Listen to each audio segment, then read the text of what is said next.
A few weeks ago, I was out visiting family in California when two of my nieces invited me out to lunch. I was thrilled to receive this invitation from Malia and Maddie, two teenagers who I don't often get to spend time with as we live so far apart. They were beaming with joy as we traveled to the restaurant, one they insisted I choose among the many restaurants in town. As we looked over the menu, Maddie smiled and said, "Order anything you like, Aunt Barb. This is our treat." They both held their cash in hand, ready to pay at a moment's notice.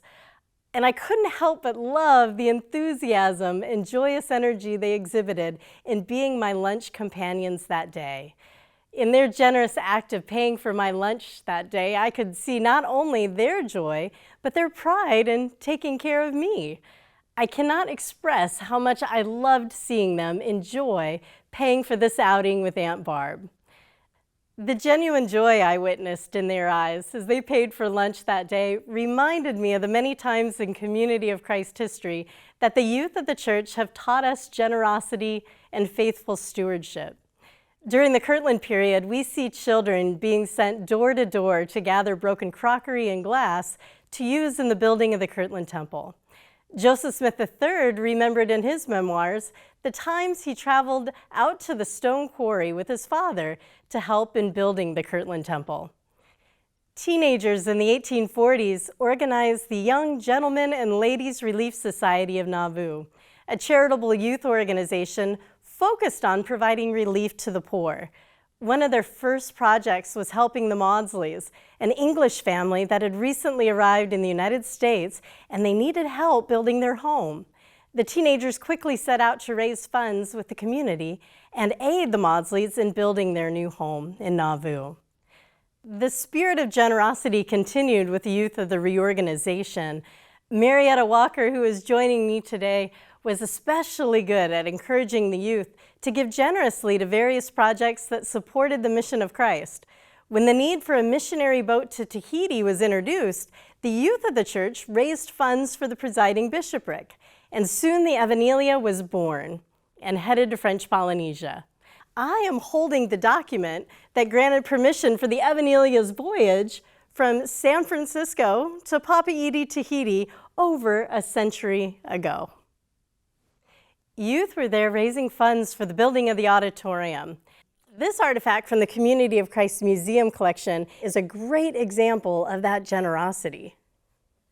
Some of us are old enough to remember collecting quarters for the building of the temple in Independence.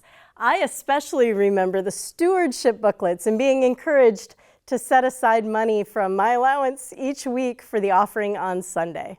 There is no age requirement when it comes to generosity.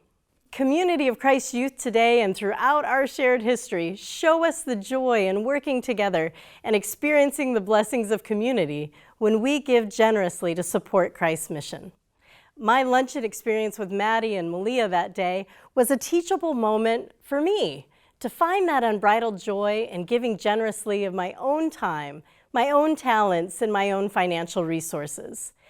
Their gift to me was an opportunity to experience their generosity and to witness Doctrine and Covenants, section 163, verse 9, in action.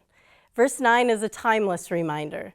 Faithful disciples respond to an increasing awareness of the abundant generosity of God by sharing according to the desires of their heart, not by commandment or constraint. Break free of the shackles of conventional culture that mainly promotes self-serving interests.